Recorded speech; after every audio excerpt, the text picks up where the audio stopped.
وَلَقَدْ يَسَّرْنَا الْقُرْآنَ لِلذِّكْرِ فَهَلْ مِن مُّدَّكِرٍ۔ اور ہم نے قرآن کو سمجھنے کے لیے آسان کر دیا، تو کوئی ہے جو سوچے سمجھے۔ صوت القرآن، قرآن کی آواز۔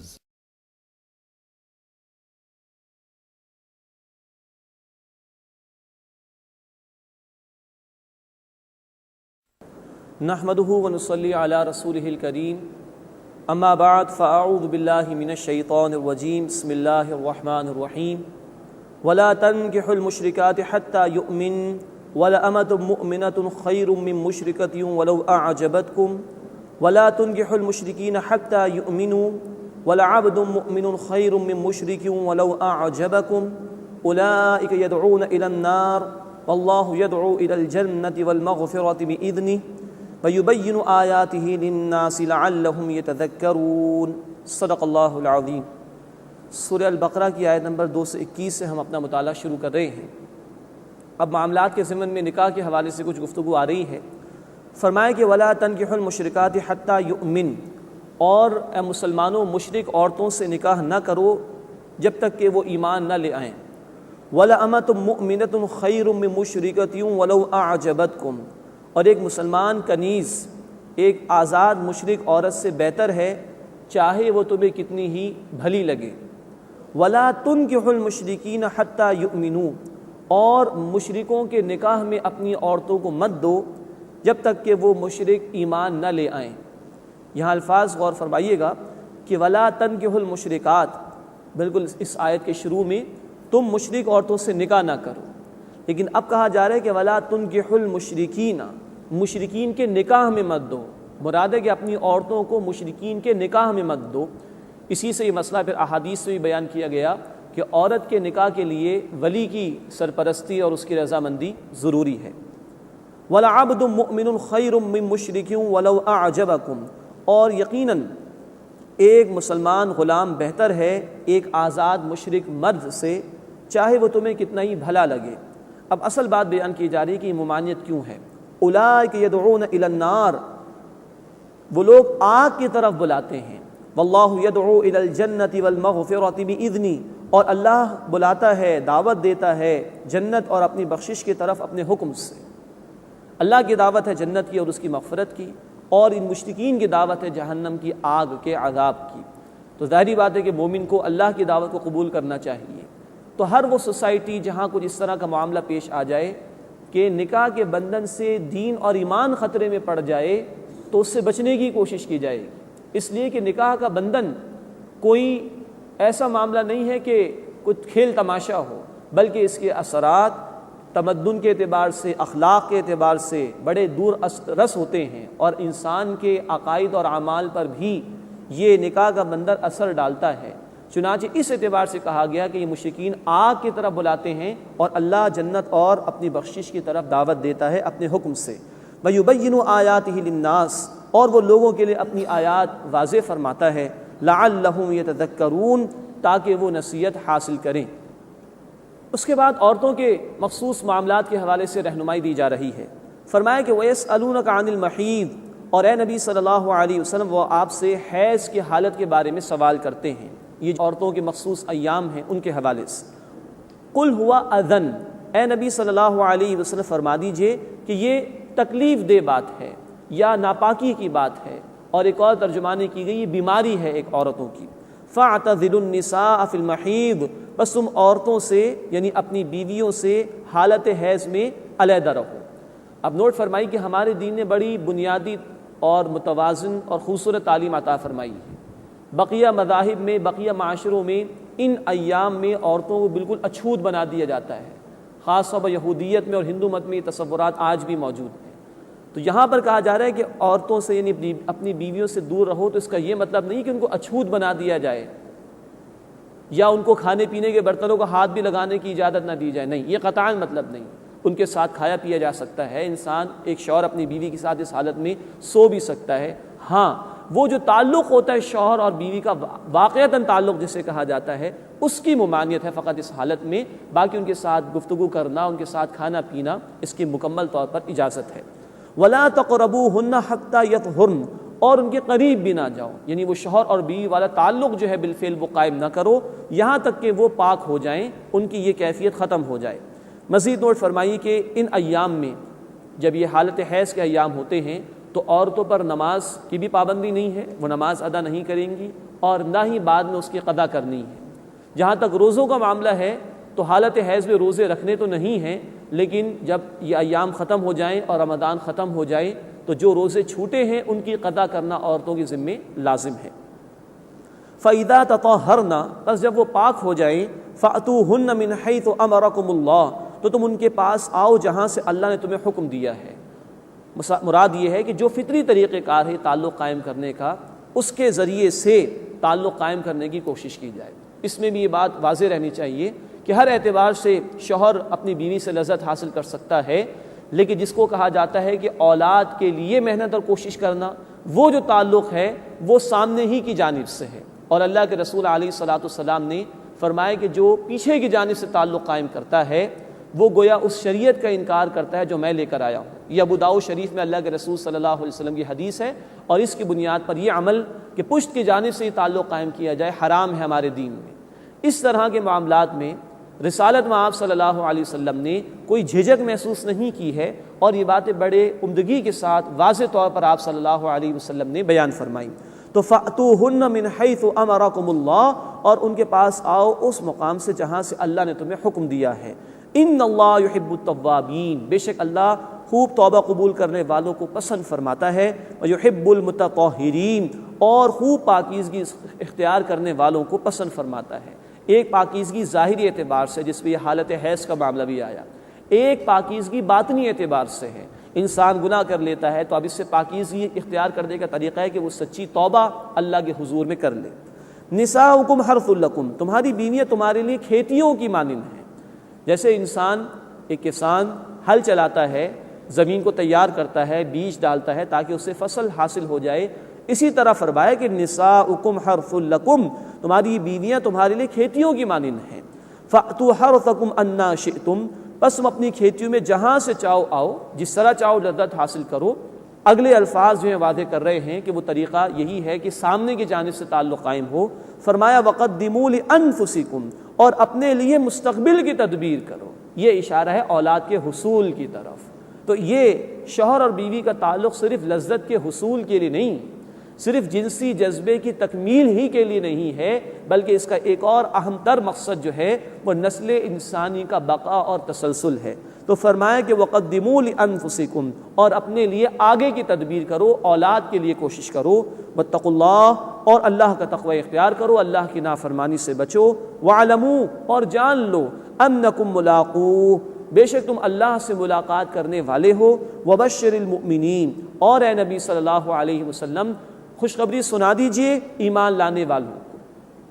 اس کے بعد قسموں کے حوالے سے تلقین کی جا رہی ہے کہ غلط قسمیں، جھوٹی قسمیں نہیں کھانی چاہیے۔ فرمایا وَلَا تَجْعَلُوا اللَّهَ عُرْضَةً لِأَيْمَانِكُمْ، اور اپنی قسموں کے لیے اللہ کے نام کو آڑ نہ بنا لو۔ أَن تَبَرُّوا وَتَتَّقُوا وَتُصْلِحُوا بَيْنَ النَّاسِ، کہ تم حسن سلوک نہ کرو اور تقوی کی روش اختیار نہ کرو اور لوگوں کے درمیان صلح نہ کراؤ۔ ایسی قسم نہ کھا لو کہ میں نے تو بڑی کوشش کی ان دونوں کو صلح کرانے کی، انہوں نے تو پلٹ کے الٹے سیدھے مجھے جوابات دے دیے، میں آئندہ میں قسم کھاتا ہوں میں کسی کے درمیان صلح نہیں کراؤں گا۔ نہیں، ایسی قسم کھانے کی اجازت نہیں۔ یا میں نے فلاں کی اتنی مدد کی، فلاں کے ساتھ اتنا اچھا سلوک کیا، اس نے میرے ساتھ برائی کی، اب اللہ کی قسم میں آئندہ اس کے ساتھ اچھا سلوک نہیں کروں گا۔ نہیں، اللہ کے نام کو آڑ نہ بناؤ کہ اس طرح کی قسمیں کھا لو کہ اس سے سلوک نہیں کرو گے اور تقوی کی روش اختیار نہیں کرو گے اور لوگوں کے درمیان صلح نہیں کراؤ گے۔ ایسی قسمیں کھانے کی اجازت نہیں ہے۔ واللہ سمیع علیم، اور اللہ خوب سننے والا، خوب علم رکھنے والا ہے۔ اس کے بعد بیان کیا جا رہا ہے کہ جو لایانی قسم کی قسمیں ہوتی ہیں، ایسی قسمیں کہ جو انسان بلا ارادہ کھا لیتے ہیں، اس پر پکڑ نہیں ہوتی۔ ہاں، وہ قسمیں جو انسان دل کے پورے ارادے کے ساتھ کھاتا ہے اس پر پکڑ ہوتی ہے۔ فرمایا کہ لا یؤاخذکم اللہ باللغو فی ایمانکم، اللہ تمہاری لایانی قسموں پر پکڑ نہیں فرماتا۔ انسانوں کا رویہ ہوتا ہے تکیہ کلام بن جاتا ہے، بات بات پہ قسم کھاتے ہیں، واللہ باللہ، یہ عربوں کا بھی مزاج تھا، تو بات بات پہ قسم کھا لینا، تکیہ کلام بنا لینا، اس پر پکڑ نہیں ہے۔ وَلَٰكِن يُؤَاخِذُكُم بِمَا كَسَّبَتْ قُلُوبُكُم، ہاں اس پر تمہارا معاوضہ فرماتا ہے جس کو کہ تمہارے دلوں نے مکمل ارادے کے ساتھ اختیار کیا، پورے طور پر تم نے دل کے ارادے سے جو قسمیں کھائی ہیں اس پر اللہ تعالیٰ کے ہاں معاوضہ ہوتا ہے۔ واللہ غفور حلیم، اور اللہ بہت بخشنے والا اور بردبار ہے، برداشت کرنے والا ہے، تحمل والا ہے، بندے کو معاف فرمانے والا ہے۔ مزید نوٹ فرما لیجئے کہ جھوٹی قسمیں کھانے کی تو اجازت نہیں، لیکن انسان نے کوئی صحیح قسم کھائی ہو اور فار اینی ریزن اس کو توڑنا پڑ جائے تو اس کا ایک کفارہ ہے جو دین نے بیان کیا سورہ المائدہ آیت نمبر 89 میں، اور وہ یہ کہ 10 مسکینوں کو کھانا کھلانا پورے ایک دن کا، یا 10 مسکینوں کو کپڑا پہنانا، یا ایک غلام کو آزاد کرنا، یا 3 دن کے روزے رکھنا۔ یہ کفارہ آئے گا سورہ المائدہ آیت نمبر 89 میں انشاءاللہ ہم پڑھیں گے۔ اس کے بعد ایک خاص قسم کی قسم کا بیان ہو رہا ہے، اور اسی بیان کے ساتھ جو معاشرتی معاملات ہیں، خاص طور پر شوہر اور بیوی کے معاملات، اور اس میں طلاق کے مسائل پیش آ جاتے ہیں، اس کے حوالے سے تفصیلات آگے کی آیات میں انشاءاللہ بیان ہوں گی۔ فرمایا کہ للذین یؤلون من نسائہم، وہ لوگ کہ جو اپنی عورتوں کے پاس نہ جانے کی قسم کھا لیتے ہیں، اس کو ایلا کہا جاتا ہے اصطلاح میں۔ تربص 4 اشہر، تو انتظار کرنا ہے 4 مہینے تک۔ فإن فاؤوا، پھر اگر وہ رجوع کر لے، فإن اللہ غفور الرحیم، تو بے شک اللہ بہت بخشنے والا، مسلسل رحم فرمانے والا ہے۔ مراد یہ ہے کہ 4 مہینے کی قسم کھا لی، 4 مہینے سے کم کی قسم کھانے پر اطلاق نہیں ہوتا ایلا کا۔ 4 مہینے کی قسم کھا لی اور اس کے دوران اس نے رجوع اگر کر لیا تو قسم تو ٹوٹ گئی، اس کا کفارہ دینا پڑے گا، لیکن رجوع کیا جا سکتا ہے۔ اور اگر 4 مہینے گزر گئے اور شوہر نے بیوی سے تعلق قائم نہیں کیا تو یہ ایک طلاق واقع ہو جائے گی، جس کو طلاق بائن کہا جاتا ہے، جس کا ذکر ابھی آگے چل کر انشاءاللہ آئے گا۔ اب اگر یہ دونوں چاہیں، شوہر بھی چاہے تو نیا نکاح کرنا ہوگا، طلاق بائن میں نیا نکاح کرنا ہوتا ہے تو تعلق قائم ہو سکتا ہے، ورنہ بیوی آزاد ہے، کہیں اور چاہے تو وہ نکاح کر سکتی ہے۔ عرب میں یہ معاملہ تھا کہ اپنی بیوی کو ستانے کے لیے اور روک کر رکھنے کے لیے ایلا کر لیا کرتے تھے اور تعلق قائم نہیں کرتے تھے۔ تو ہمارا دین تو بے انصافی کو ختم کرنے کے لیے آیا، عورتوں کو ظلم سے نجات دلانے کے لیے آیا۔ 4 مہینے کی قید لگا دی، 4 مہینے کا ایلا کر رہے ہو، اس کے بعد اگر رجوع نہیں کرتے تو وہ عورت آزاد ہے، کہیں اور نکاح کرنا چاہے تو وہ کر سکتی ہے، اسلام ظلم کو برداشت نہیں کر سکتا۔ یہ خوبصورت تعلیمات ہیں ہمارے دین کی۔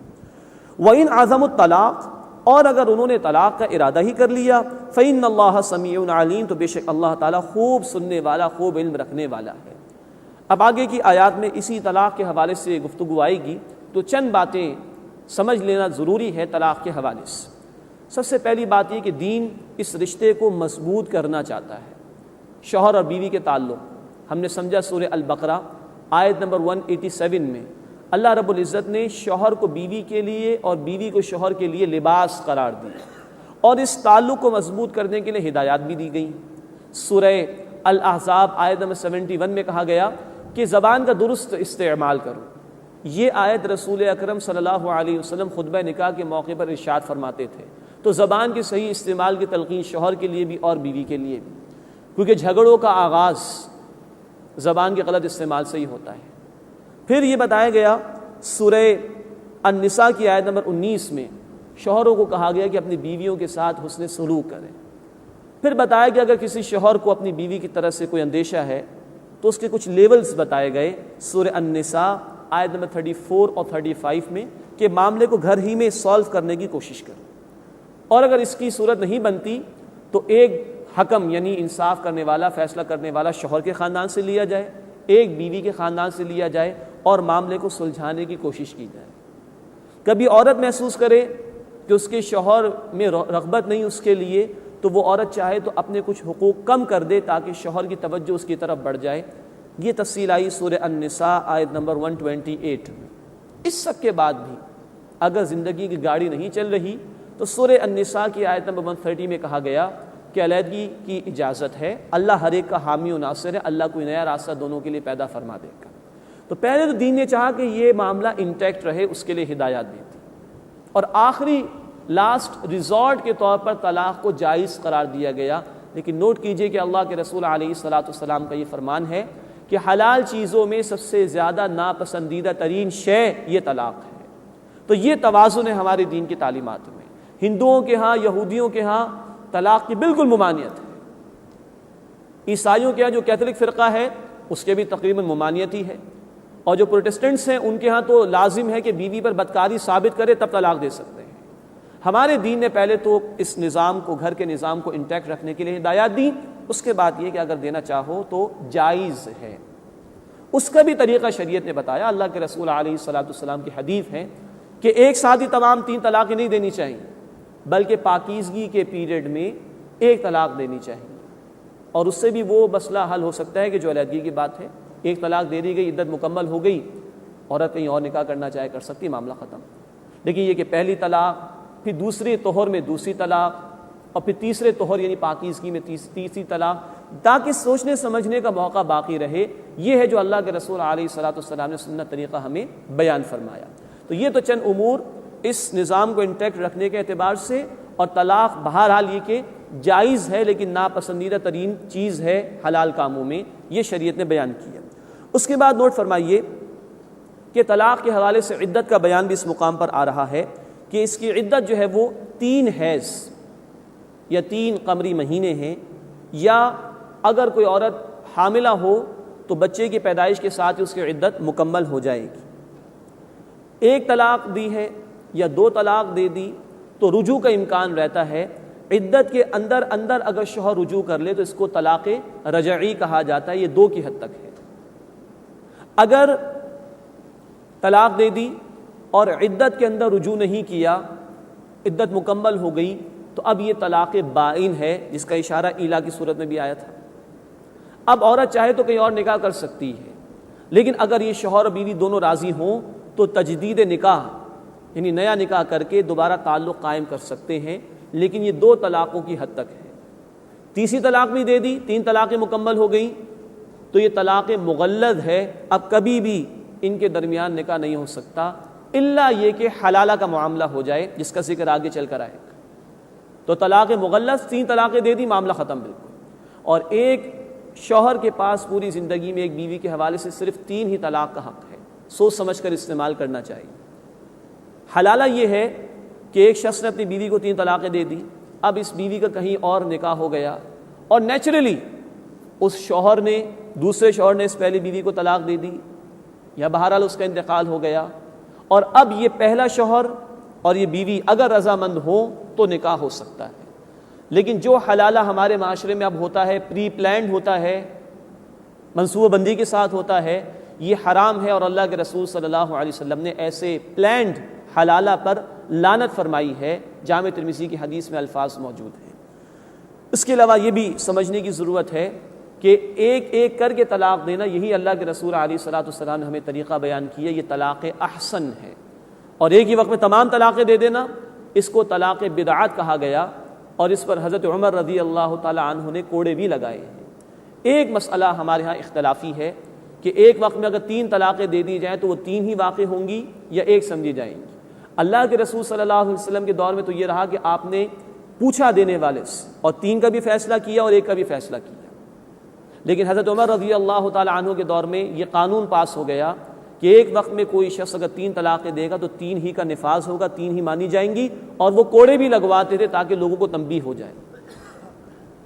اس لیے ائمہ 4، امام مالک، امام شافعی، امام حنبل، امام ابو حنیفہ رحمۃ اللہ علیہ مجمعین، ان چاروں کی رائے تو یہی ہے کہ ایک وقت میں 3 طلاق اگر دے دی گئیں تو 3 ہی شمار ہوں گی۔ ایک ہمارے گروہ ہے اہل حدیث حضرات کا، سلفی المسلک جنہیں کہا جاتا ہے، ان کی رائے امام ابن تیمیہ رحمۃ اللہ علیہ کی رائے کے مطابق ہے کہ نہیں، ایک وقت میں 3 طلاقیں اگر دی جائیں تو وہ ایک ہی شمار ہوگی۔ تو یہ ایک اختلافی مسئلہ ہے، ہمیں اپنے مسلک کے اعتبار سے جن علماء پر ہمیں اعتبار ہو انہی سے مسئلہ معلوم کر کے عمل کرنا چاہیے۔ اللہ ہمیں دین کی سمجھ عطا فرمائے اور اس کے تقاضوں پر عمل کی توفیق دے۔ طلاق دینا مرد کا اختیار ہے، ہاں عورت خلا لے سکتی ہے، یہ بیلنس کر دیا شریعت نے۔ طلاق دینے کا حق مرد کے لیے ہے، عورت اگر چاہے تو خلا کا مقدمہ دائر کر کے اپنے شوہر سے نجات حاصل کر سکتی ہے۔ یوں شریعت نے خلا کا آپشن دے کے عورت کو اس معاملے کو بیلنس کیا ہے۔ اس تمہیدی گفتگو کے بعد اب آئیے ہم ان آیات کا مطالعہ کریں کہ جس میں خاندانی نظام کے حوالے سے ہدایات آ رہی ہیں۔ ایک اور بات نوٹ فرمائیے چلتے چلتے کہ قرآن حکیم میں اجتماعی معاملات کے حوالے سے رہنمائیاں دی گئی ہیں، ہدایات عطا فرمائی گئی ہیں، سیاسی نظام کے حوالے سے اصول دیے گئے، صرف معاشی نظام کے حوالے سے بھی چند اصولی باتیں بیان کی گئیں۔ سب سے زیادہ تفصیلی ہدایات خاندانی نظام کے حوالے سے اور معاشرتی نظام کے حوالے سے، اس لیے کہ گھر جتنا مضبوط ہوگا سوسائٹی اتنی مضبوط ہوگی۔ اب آپ نوٹ کیجئے تقریباً 4 رکوع ہم پڑھیں گے جس میں اسی خاندانی ہدایات کے ضمن میں ہدایات اللہ رب العزت نے ہمیں عطا فرمائی ہیں۔ اب ہم دیکھیں گے کہ 4 رکوع مستقلاً خاندانی ہدایات کے بارے میں آ رہے ہیں۔ فرمایا کہ والمطلقات یتربصن بانفسہن 3 قروء، اور طلاق یافتہ عورتیں اپنے آپ کو روکے رکھیں 3 حیض تک، 3 مرتبہ یہ حیض کا معاملہ پیش آئے، یہ عدت ہے طلاق یافتہ عورت کی۔ ولا يحل لهن ان يكتمن ما خلق الله في ارحامهن، اور ان کے لیے جائز نہیں کہ وہ چھپائیں وہ جو اللہ نے ان کے رحموں میں پیدا کیا ہے۔ اگر کسی بچے کی ولادت ان کے بطن میں یعنی گویا کہ ہو گئی ہے، تخلیق ہو گئی ہے، تو ان کو چھپانا جائز نہیں ہے، اس لیے کہ ہمارے دین میں نسب کا معاملہ بڑا امپورٹنٹ ہے۔ یہ وراثت کے مسائل، یہ تمام کی تمام چیزیں نسب کے ہی حوالے سے طے ہوتی ہیں، تو جائز نہیں ہے کہ جو اللہ نے ان کے رحم میں پیدا کیا اس کو وہ چھپائیں۔ ان کن یؤمن باللہ والیوم الآخر، اگر وہ ایمان رکھتی ہیں اللہ پر اور آخرت کے دن پر، وبعولتہن احق بردہن فی ذلک، اور ان کے خاوند ان کی واپسی کے زیادہ حقدار ہیں اس میں یعنی اس مدت میں، لیکن یہ 2 طلاقوں کی حد تک ہے، 3 ہو گئی تو معاملہ ختم۔ ان ارادوا اصلاحا، اگر وہ بہتری کرنا چاہیں، مطلب یہ لوٹانا، عورت کو طلاق دینے کے بعد 2 کی حد تک واپس لینا اصلاح کے پیش نظر ہو، زندگی کی گاڑی کو چلانا مقصود ہو، نہ کہ یہ کہ عورت کو ستانا یا اس کو پریشان کرنا مقصود ہو۔ وَلَهُنَّ مِثْلُ الَّذِي عَلَيْهِنَّ بِالْمَعْرُوفِ، اور عورتوں کے لیے ویسے ہی حقوق ہیں جیسے کہ ان پر فرائض ہیں دستور کے مطابق۔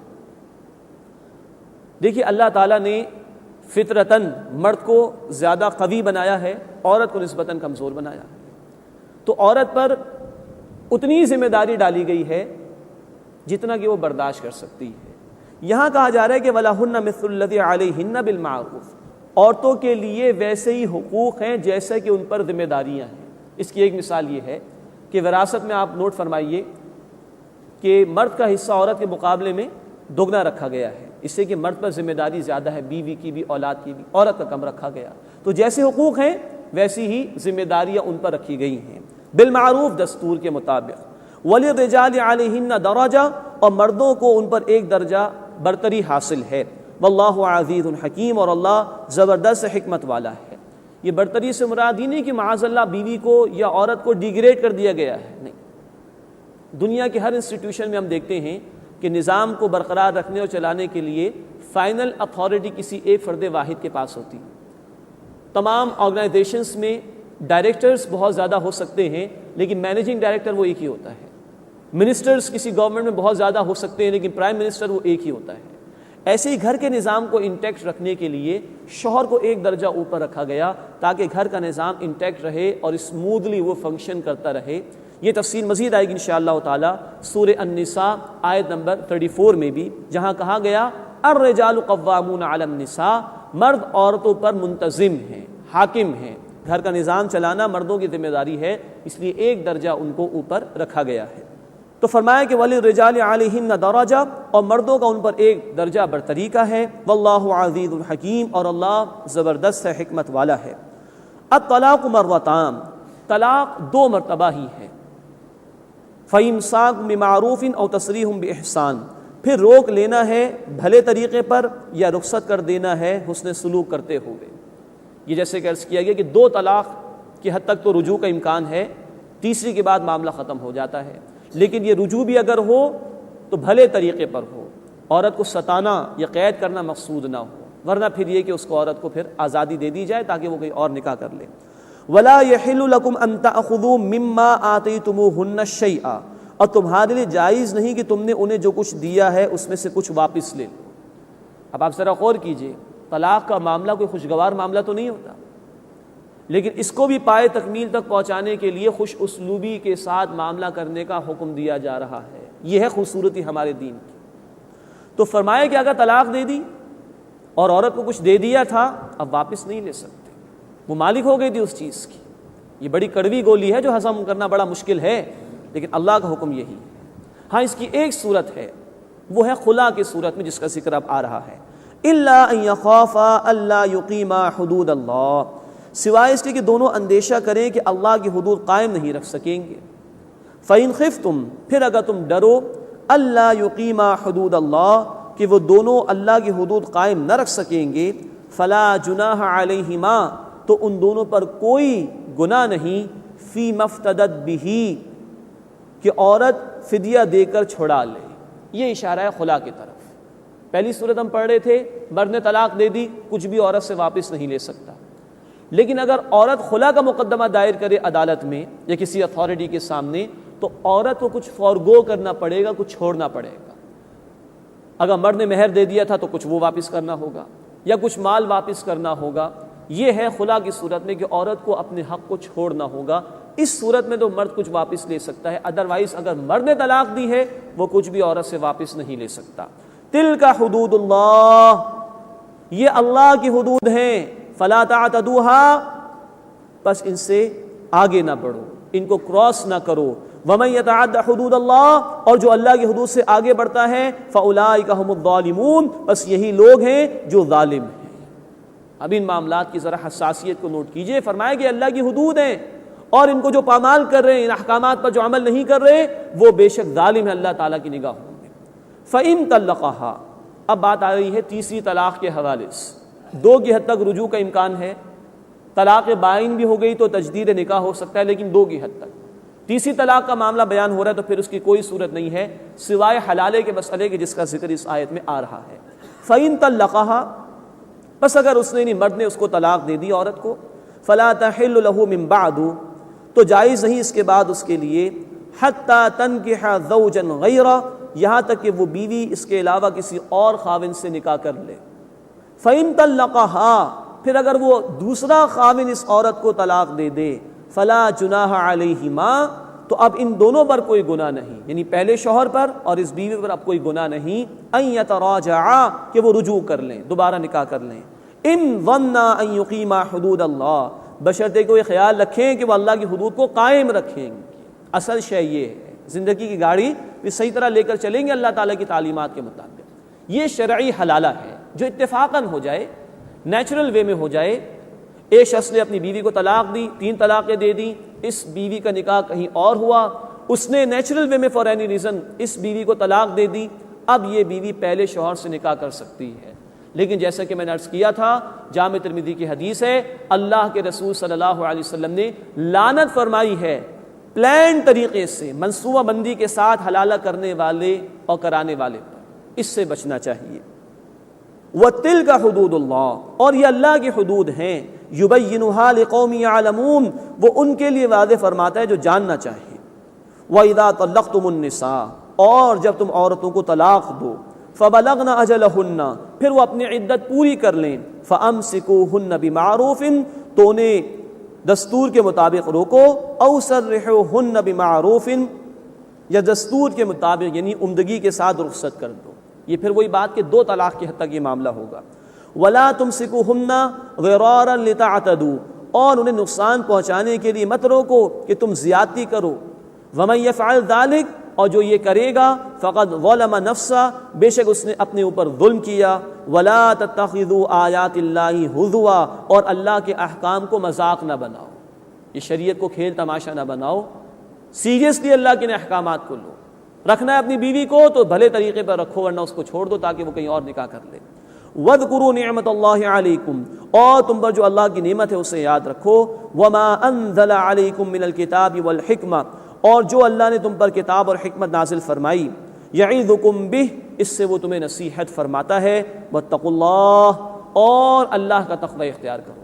اب نوٹ کیجئے، جہاں شریعت کے احکامات آ رہے ہیں، خاص طور پر یہ خاندانی ہدایات کے معاملات میں بار بار تقوی کا ذکر، بار بار تقوی کا ذکر، کیونکہ کبھی یہ وقت آ جاتا ہے شوہر اور بیوی دونوں کے لیے کوئی بھی نہیں دیکھ رہا تو زبان درازی ہو گئی، حق تلفی ہو گئی۔ نہیں، اللہ دیکھ رہا ہے، اللہ پوچھے گا ان احکامات کے متعلق، تو تقوی کا ذکر بار بار۔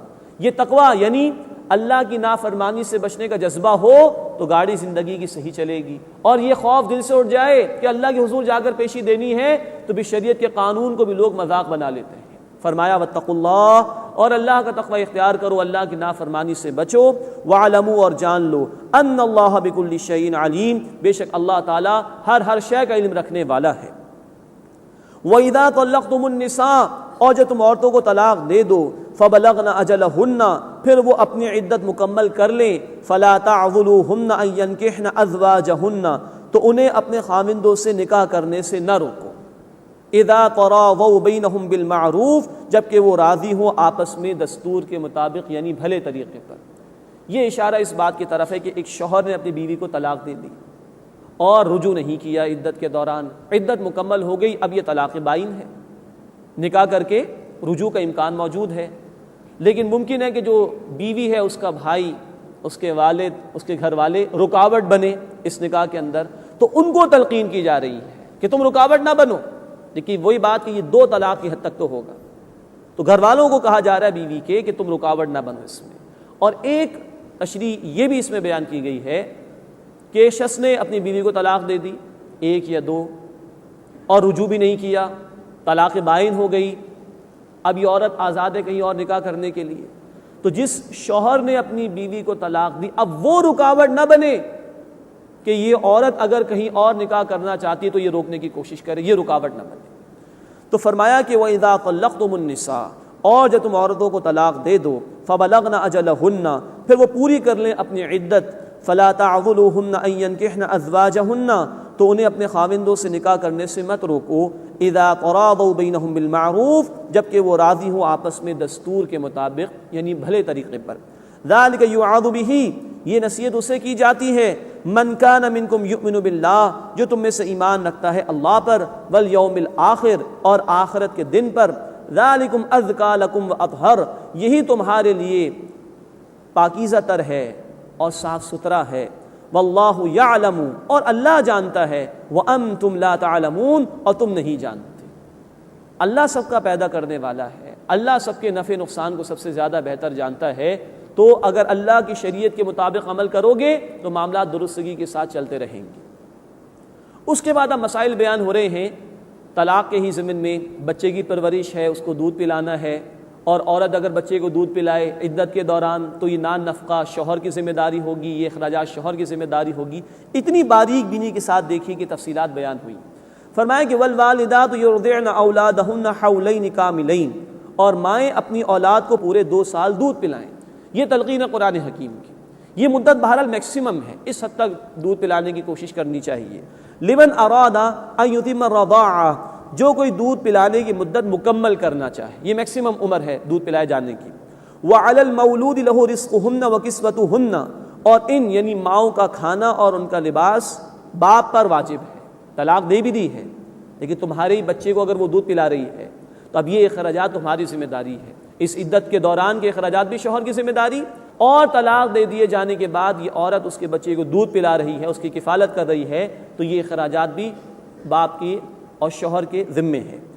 فرمایا کہ وعلی المولود لہ رزقہن وکسوتہن بالمعروف، اور ان ماؤں کا کھانا اور ان کا لباس باپ پر واجب ہے دستور کے مطابق۔ لا تکلف نفس الا وسعها، اور کسی پر ذمہ داری نہیں ڈالی جاتی مگر اس کی وسعت کے مطابق۔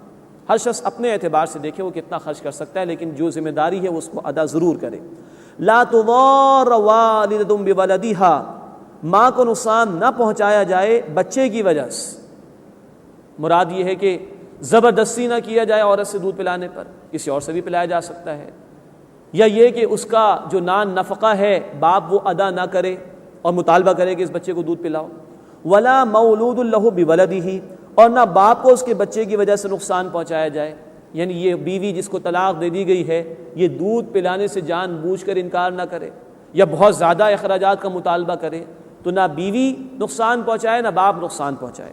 وعلی الوارث مثل ذلک، اور وارث پر بھی ایسا ہی واجب ہے، یعنی کہ اگر یہ شوہر مر جاتا ہے بالفرض اور ابھی بچے کی کفالت جاری ہے تو اس شوہر کے جو گھر والے ہیں ان کی ذمہ داری ہوگی کہ اس عورت کے اخراجات ادا کریں جو بچے کی پرورش کر رہی ہے، اس کو دودھ پلا رہی ہے۔ آپ ذرا غور کیجئے، ماں کے دودھ پر اتنا زور دیا جا رہا ہے یہ اللہ کی حکمتیں ہیں، اللہ کی باتیں ہیں۔ قرآن نے کہا سورہ الکہف آیت نمبر 27 میں لا مبدل لکلماتہ، اللہ کے کلمات میں کبھی بھی تبدیلی نہیں ہوگی۔ آج بھی WHO ورلڈ ہیلتھ آرگنائزیشن کی طرف سے ہمارے ملک کے ہاسپٹلز میں اشتہارات لگائے جا رہے ہیں کہ بچے کے لیے سب سے بہترین غذا ماں کا دودھ ہے۔ ایک زمانہ آیا کہ طرح طرح کے ڈبے، نیلے رنگ کا ڈبہ اور گرین رنگ کا ڈبہ، طرح طرح کے ڈبے مارکیٹ کے اندر جو ہے ایڈورٹائز کیے گئے، لیکن آج انسانیت پھر وہیں پہنچی کہ اولاد کے لیے، بچے کے لیے اہم ترین غذا اس کی ماں کا دودھ ہے۔ یہاں طلاق بھی ہو گئی ہے، انتہائی ناخوشگوار مسئلہ، اس کے باوجود بچے کی اہم ترین غذا یعنی اس کی ماں کا دودھ، اس پہ زور دیا جا رہا ہے۔ فرمایا کہ فَإِنْ أَرَادَ فِصَالًا عَنْ تَرَاضٍ مِّنْهُمَا وَتَشَاوُرٍ، پھر اگر وہ دونوں دودھ چھڑانا چاہیں آپس کی رضامندی اور مشورے سے، فَلَا جُنَاحَ عَلَيْهِمَا، تو دونوں پر کوئی گناہ نہیں۔ وَإِنْ أَرَدْتُمْ أَن تَسْتَرْضِعُوا أَوْلَادَكُمْ، اور اگر تم چاہو کہ اپنی اولاد کو دودھ پلاؤ، فَلَا جُنَاحَ عَلَيْكُمْ، تو تم پر کوئی گناہ نہیں، چھڑانا چاہو تو بھی کوئی مسئلہ نہیں، اور اس بیوی کے مقابلے میں کسی اور عورت سے جس کو دائی کہا جاتا ہے دودھ پلانا چاہو تو کوئی حرج کی بات نہیں۔ اذا سلمتم ما آتیتم بالمعروف، جب تم دستور کے مطابق حوالے کر دو جو کچھ تم نے دینا طے کیا ہے۔ کسی اور عورت سے دودھ پلوا رہے ہو، بہرحال وہ انسانی غذا ہی مل رہی ہے بچے کو، تو اس سے اگر کچھ طے کیا ہے اجرت کا معاملہ تو وہ اس کو ادا کرنا ہوگا۔ واتقوا اللہ، پھر دیکھیے اللہ کا تقوی، ان معاملات کی درستگی کا کامل انحصار اللہ کے تقوی پر ہے۔ واتقوا اللہ، اور اللہ کا تقوی اختیار کرو، اللہ کی نافرمانی سے ڈرو۔ وَاعْلَمُوا، اور جان لو، ان اللہ بما تعملون بصیر، جو کچھ تم کرتے ہو اللہ اسے خوب دیکھنے والا ہے۔ والذین یتوفون منکم، اب بیوہ کی عدت کے حوالے سے گفتگو آ رہی ہے، جس کے شوہر کا انتقال ہو گیا وہ عورت کیا کرے؟ والذین یتوفون منکم، اور تم میں سے جو لوگ وفات پا جائیں، وَيَذَرُونَ أَزْوَاجًا، اور چھوڑ جائیں اپنی بیویاں، يَتَرَبَّصْنَ بِأَنفُسِهِنَّ 4 أشهر و10، وہ بیویاں اپنے آپ کو روکے رکھیں 4 مہینے 10 دن تک، یہ بیوہ کی عدت ہے۔ اور روکنے سے مراد یہ ہے کہ کوئی بناؤ سنگھار نہیں ہوگا، کوئی زیادہ اظہار آزائش اور زیبائش کا معاملہ نہیں ہوگا، تاکہ معلوم ہو کہ ہاں اس عورت پر غم کی کیفیت طاری ہے۔ تو اپنے آپ کو روکے رکھے 4 مہینے 10 دن۔ فَإِذَا بَلَغْنَ أَجَلَهُنَّ، پھر جب وہ اپنی مدت کو پہنچ جائیں یعنی عدت مکمل ہو جائے، فَلَا جُنَاحَ عَلَيْكُمْ فِي مَا فَعَلْنَ فِي أَنفُسِهِنَّ بِالْمَعْرُوفِ، تو اس میں تم پر کوئی حرج اور گناہ نہیں جو وہ بیوائیں اپنے حق میں طے کریں دستور کے مطابق، یعنی اب ان کا کہیں نکاح کا ارادہ ہے تو ان کو اجازت ہے، کوئی حرج کی بات نہیں۔ وَاللَّهُ بِمَا تَعْمَلُونَ خَبِيرٌ، اور جو کچھ تم کرتے ہو اللہ اس سے خوب واقف ہے۔ وَلَا جُنَاحَ عَلَيْكُمْ، اور تم پر کوئی گناہ نہیں، فِيمَا عَرَّضْتُمْ بِهِ مِنْ خِطْبَةِ النِّسَاءِ، کہ اگر تم عورتوں کو اشارے کنائے میں کوئی نکاح کا پیغام دیتے ہو۔ اب نوٹ کیجئے گا اس چیز کو، ایک ہے بیوہ کی عدت کا معاملہ، اس دوران کسی ذریعے سے کوئی پیغام انسان پہنچا دے، مفسرین نے ایک جملہ نقل کیا کہ اللہ تمہارا خیال رکھے گا انشاءاللہ تعالی، یہ اشارے کنایوں میں گفتگو ہے۔ لیکن وہ عدت کے جو رجعی والا معاملہ ہے، ایک شخص نے 1 یا 2 طلاقیں دیں اور رجوع کا امکان باقی ہے، یہاں اشارے کنائے سے گفتگو کرنا بھی حرام ہے۔ او اکننتم فی انفسکم، یا اپنے دل میں تم چھپا کر کوئی تمنا رکھو کہ آئندہ اس بیوہ سے نکاح کا ارادہ ہو۔ علم اللہ انکم ستذکرونہن، اللہ کے علم میں ہے کہ تم انہیں یاد تو کرو گے ہی، خیال آ ہی جائے گا۔ ولکن لا تواعدوہن سرا، لیکن ان سے چھپ کر کوئی وعدہ نہ کرو، کوئی اس طرح کی خفیہ باتیں نہ ہوں۔ الا ان تقولوا قولا معروفا، الا یہ کہ تم دستور کے مطابق بھلے طریقے پر کوئی بات کرو، اور اس کی بھی حد یہی ہے کہ اشارے کنائے میں کوئی پیغام پہنچا سکتے ہو بس۔ ولا تعزموا عقدۃ النکاح، اور نکاح کی گرہ باندھنے کا ارادہ نہ کرو، حتی یبلغ الکتاب اجلہ، یہاں تک کہ عدت اپنی مدت کو پہنچ جائے، اس وقت تک کوئی نکاح باندھنے کا، نکاح کی گرہ باندھنے کا، نکاح کرنے کا پختہ ارادہ اور اس کا اعلان نہ کرو۔ وَاعْلَمُوا، اور جان لو، ان اللہ یعلم ما فی انفسکم، اللہ جانتا ہے جو کچھ تمہارے دلوں میں ہے۔ فاحذروا، تو اس سے ڈرتے رہو۔ وَاعْلَمُوا، اور جان لو، ان اللہ غفور حلیم، بے شک اللہ بہت بخشنے والا اور تحمل والا ہے، فوراً پکڑ نہیں فرماتا بندوں کی۔ اس کے بعد مزید چند ہدایات اسی حوالے سے۔ لا جناح علیکم، تم پر کوئی حرج نہیں، کوئی گناہ نہیں، ان طلقتم النساء ما لم تمسوہن، کہ اگر تم عورتوں کو طلاق دے دو جبکہ تم نے انہیں ہاتھ ہی نہ لگایا ہو، رخصتی سے پہلے ہی کوئی طلاق کی نوبت آ گئی، او تفرضوا لہن فریضہ، یا ان کے لیے مہر مقرر نہ کیا ہو. یعنی صورت یہ بیان ہو رہی ہے کہ نہ رخصتی ہوئی نہ کوئی مہر طے ہوا اور طلاق ہو گئی، تو اس میں کچھ دینا دلانا نہیں سوائے اس کے جو فرمائے کہ وَمَتِّعُوهُنَّ، اور انہیں خرچ دے دو، کچھ نہ کچھ دے کر فارغ کرو، احسن طریقے سے معاملہ ختم کرو. یہ صورت کیا ہے کہ رخصتی بھی نہیں ہوئی اور مہر بھی طے نہیں ہوا تھا، تو کچھ دے دیا جانا چاہیے، یہ مستحب ہے. علی الموسع قدرہ، خوشحال آدمی پر اس کی حیثیت کے مطابق ہے، وعلی المقتر قدرہ، اور تنگ دست آدمی پر اس کی حیثیت کے مطابق ہے. متاعا بالمعروف، یہ خرچ ہے دستور کے مطابق جو کہ دینا ہوگا. حقا علی المحسنین، لازم ہے عمدگی کے ساتھ عمل کرنے والوں پر. وَإِن طَلَّقْتُمُوهُنَّ مِن قَبْلِ أَن تَمَسُّوهُنَّ، اور اگر تم انہیں طلاق دو اس سے پہلے کہ تم نے انہیں ہاتھ لگایا ہو. وَقَدْ فَرَضْتُمْ لَهُنَّ فَرِيضَةً، اور تم نے ان کے لیے مہر مقرر کر دیا تھا. فَنِصْفُ مَا فَرَضْتُمْ، تو اس کا نصف دینا ہوگا جو تم نے مقرر کیا. رخصتی سے پہلے ہی معاملہ ہو گیا لیکن مہر طے ہو چکا تھا، تو نصف مہر ادا کرنا ہوگا. الا ان یعفون، سوائے سے کہ وہی معاف کر دیں، یعنی وہ بیویاں معاف کر دیں. او یعفو الذی بیدہ عقدۃ النکاح، یا وہ یعنی مرد معاف کر دے جس کے ہاتھ میں نکاح کی گرہ ہے، اختیار ہے. مرد کا معاف کرنا کیا ہے؟ وہ پورا ہی ادا کر دے. وَأَن تَعْفُوا أَقْرَبُ لِلتَّقْوَى، اور تم ہی معاف کر دو تو یہ تقویٰ کے زیادہ قریب ہے، پورا ہی ادا کر دو. اب اللہ کی تعلیمات کے اوپر قربان جائیے، اتنا ناخوشگوار مسئلہ بیان ہو رہا ہے، اس میں بھی معافی، اس میں بھی کہہ رہے جاؤ تم ہی ادا کر دو، اس سے سلوک کرو. یہ خوبصورتی ہمارے دین کی. وَلَا تَنْسَوُا الْفَضْلَ بَيْنَكُمْ، اور باہم احسان کرنا مت بھولو. إِنَّ اللَّهَ بِمَا تَعْمَلُونَ بَصِيرٌ، بے شک جو کچھ تم کرتے ہو اللہ اسے خوب دیکھنے والا ہے. یہ تو معاملات بیان ہوئے رخصتی سے پہلے کی. رخصتی ہوگی، تعلق قائم ہو گیا، مہر طے ہوا تو پورا ہی ادا کرنا ہوگا.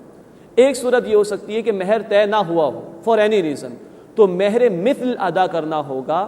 اس عورت کے خاندان کی عورتوں کو دیکھا جائے گا کہ عام طور پر اس عورت کے خاندان میں عورتوں کا مہر کتنا رہا، اتنا مہر ادا کرنا ہوگا.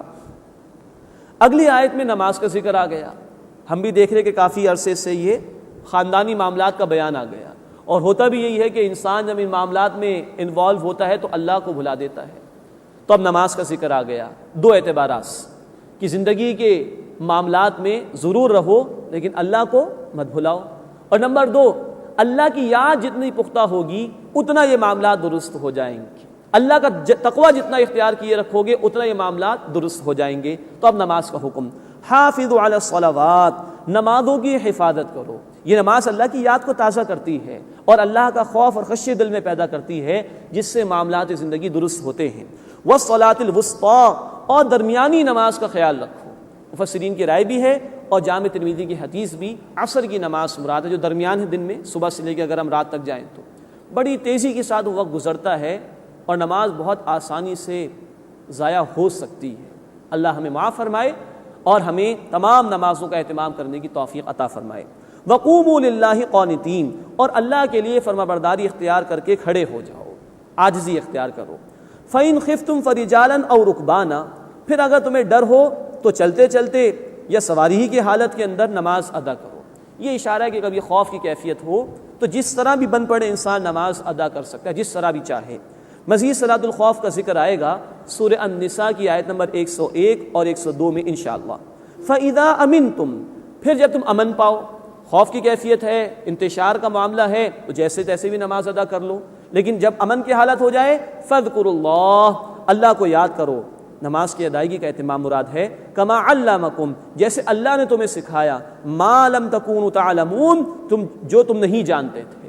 اب نوٹ کیجئے، اللہ نے جیسے سکھایا ویسے نماز ادا کرو. قرآن میں نماز کا طریقہ نہیں، قیام کا ذکر ہے، رکوع کا ہے، سجود کا ہے، طریقہ بتایا رسول اللہ صلی اللہ علیہ وسلم نے.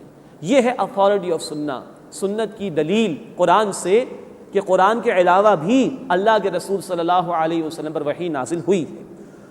اس کے بعد ایک حکم آ رہا ہے بیواؤں کے حوالے سے. لیکن یہ حکم منسوخ ہو گیا ہے جب میراث کے احکامات آ گئے ہیں سورہ النساء کی آیت نمبر 11 اور 12 میں۔ فرمایا والذین یتوفون منکم، اور جو لوگ تم میں سے وفات پا جائیں، ویذرون ازواجا، اور بیویاں چھوڑ جائیں، وصیۃ لازواجہم متاعا الی الحول غیر اخراج، تو ان کے ذمہ وصیت کرنا ہے اپنی بیویوں کے لیے 1 سال تک نان نفقے کی نکالے بغیر، یعنی وصیت کر جائیں کہ یہ بیویاں گھر میں ہی رہیں گی اور 1 سال تک ان کو نکالا نہیں جائے گا اور ہمارے ترکے میں سے ان کو حصہ دیا جائے گا، نان نفقہ دیا جائے گا۔ فَإِنْ خَرَجْنَا، پھر اگر وہ خود نکل جائیں، فَلَا جُنَاحَ عَلَيْكُمْ، تو تم پر کوئی گناہ نہیں، فِي مَا فَعَلْنَ فِي أَنفُسِهِنَّ مِن مَّعْرُوف، جو وہ اپنے بارے میں دستور کے مطابق طے کریں، وَاللَّهُ عَزِيزٌ حَكِيمٌ، اور اللہ زبردست ہے، حکمت والا ہے۔ لیکن جیسے کہ میں نے عرض کیا، اب تو وصیت کی ضرورت ہی نہیں وارث کے لیے، قرآن نے حصے مقرر کر دیے سورہ النساء آیت نمبر 11 اور 12 میں، تو ان آیات کے آ جانے کے بعد اس آیت کو منسوخ سمجھا جائے گا۔ وَلِلْمُطَلَّقَاتِ مَتَاعٌ بِالْمَعْرُوفِ، اور مطلقہ عورتوں کے لیے دستور کے مطابق ہے کچھ دینا، حقاً علی المتقین، یہ لازم ہے تقوی اختیار کرنے والوں پر، کچھ نہ کچھ دے دلا کر ہی فارغ کرو، کچھ اسلوبی سے معاملے کو مکمل کرو۔ کذالک یبین اللہ لکم آیاتہ، اسی طرح اللہ تمہارے لیے اپنے احکامات واضح فرماتا ہے، لعلکم تعقلون، تاکہ تم عقل سے کام لو۔ اللہ اپنی آیات کا فہم ہمیں عطا فرمائے اور ان پر عمل کی توفیق عطا فرمائے۔ وآخر دعوانا ان الحمد للہ رب العالمین۔